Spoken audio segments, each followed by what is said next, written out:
O presidente Luiz Inácio Lula da Silva afirmou hoje em discurso que cobrou das Forças Armadas um plano de defesa do país, abre aspas, uma coisa séria, segundo ele disse. Vamos assistir a um trecho da fala de Lula. Eu agora já falei para as Forças Armadas que eu quero um plano de defesa nesse país. Alguma coisa séria. Porque não é possível um país com 16.800 quilômetros de fronteira seca, 8.000 quilômetros de costa marítima, mais 5.700.000 quilômetros de água, a nossa responsabilidade, mais a maior reserva florestal do mundo, 12% de água doce, uma riqueza mineral que a gente ainda não sabe na terra e no mar, e a gente esteja tão desprovido de defesas. Qualquer dia o que não resolve invadir o Brasil e vem aqui, sabe, nos criar problema. Ah, é difícil não. O Paraguai um dia invadiu o Brasil, a Argentina e o Uruguai da sua vez. Para fazer coisa boa, o cara tem que pensar. Mas para fazer loucura, o cara não precisa pensar. E eu fico pensando, por que você não me entrega um estudo, Francilene? Quanto custou a guerra do Paraguai a esse país? Quantos orçamentos do país a gente teve que gastar para poder vencer aquela guerra? É louco, não pode falar de juízo não. Tá falando eu fico pensando como é que as Forças Armadas, que até um dia desse estavam reclamando que estava faltando recurso até para comida, como é que eles podem elaborar um plano de defesa para o Brasil? As Forças Armadas estão só sucateadas. O que me espanta é a habilidade que ele tem em fazer isso, em falar isso, como se o problema que ele está apontando, ele não fosse parte desse problema, senão causado por ele. E aí eu vou acrescentar, por exemplo, para ficar num tema parecido, segurança pública. O país está tomado por facções, e aí ele surge dizendo que não é admissível que facções existam, como se não tivesse tido 17, 18, 19 anos de governo do partido dele e ele, em que isso não foi freado. Jogou-se para os estados as responsabilidades, porque segurança pública é assunto dos estados, e tanto assim que os estados decidiram esboçar alguma reação lá atrás, como São Paulo, Goiás, são hoje os que menos sofrem, né? Porque os outros tá aqui, o Nordeste lascado. Aí ele fala isso como se não tivesse tido 16, 17, 18 anos em que os governos dele e de partido dele teriam que ter elaborado planos de defesa e investido. Se surge do nada. Mas eu quero repetir, é importante sublinhar que assim, várias vezes a gente falou aqui a falta de recursos das Forças Armadas. Que ele quis enfraquecer quando claro que sim. Assumiu o governo. O próprio Lula... fizeram uma campanha terrível contra a Polícia Rodoviária Federal. A Polícia Rodoviária Federal, em 2022, tinha batido recorde de apreensão de drogas. A Polícia Federal vinha num trabalho crescendo e ela foi criminalizada, como se tivesse parado no Nordeste, ninguém pudesse ter votado por causa da Polícia Rodoviária Federal. Ele enfraqueceu um trabalho de homens dignos.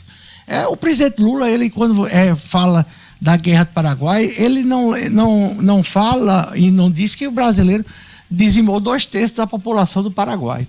Paraguai, país esse, hoje em dia, o Duque Caxias era um bandido maior, que era o chefe das Forças Armadas brasileiras. Mas Paraguai esse que hoje em dia está recebendo investimentos, empresas brasileiras, inclusive a Guararapes, aqui de Natal, que é de São Paulo hoje em dia, mas a Guararapes, ela tem fábricas no Paraguai, muitas indústrias se mudando para o Paraguai.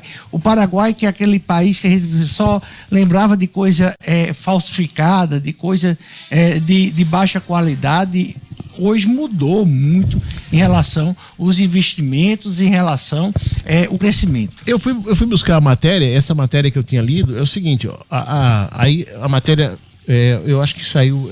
Não estou nem vendo onde é que saiu, mas enfim, a matéria diz o seguinte: as Forças Armadas brasileiras enfrentam uma grave crise financeira marcada por cortes orçamentários, estoques reduzidos e paralisação de atividades essenciais, falta de insumos básicos, escassez de recursos para a compra de combustível para viaturas e aeronaves, além de estoque limitado de munição.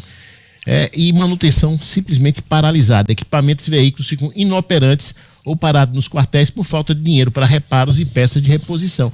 Gente, esse é o retrato, essa é a realidade das nossas Forças Armadas. Como é que ele quer que seja elaborado um plano de defesa com essas Forças Armadas? Enio, você não pode plantar alface e não vai colher uma picanha. Você plantou alface, vai colher alface. O presidente Lula, ele trabalha o tempo todo com uma coisa só. Ele aposta na ignorância da população brasileira.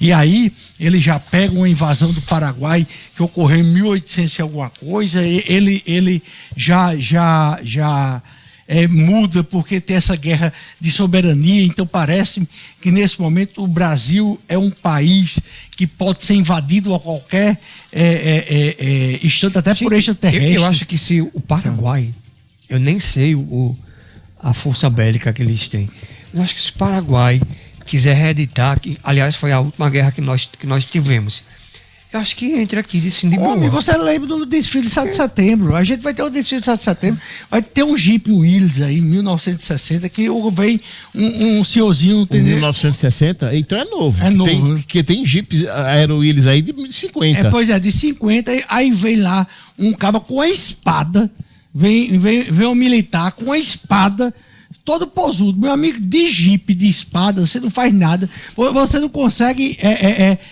manter a segurança de Mãe Luísa ou da Zona Oeste aqui de Natal. Não entra, você não entra nem...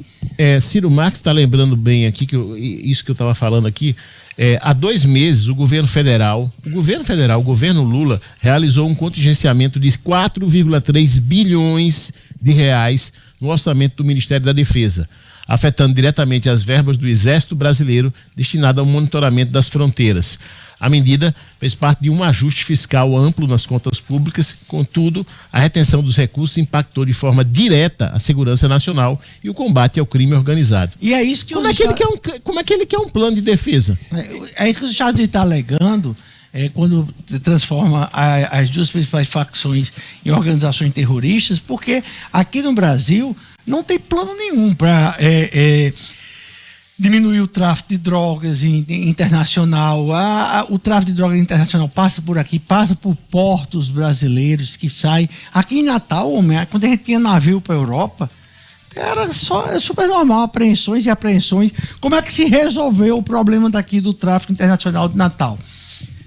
Acabando com a exportação. O navio não passa mais aqui. Aí, agora o que é que faz? Bota em embarcações pequenas e lá no meio do Atlântico muda para embarcações maiores para que chegue na Europa.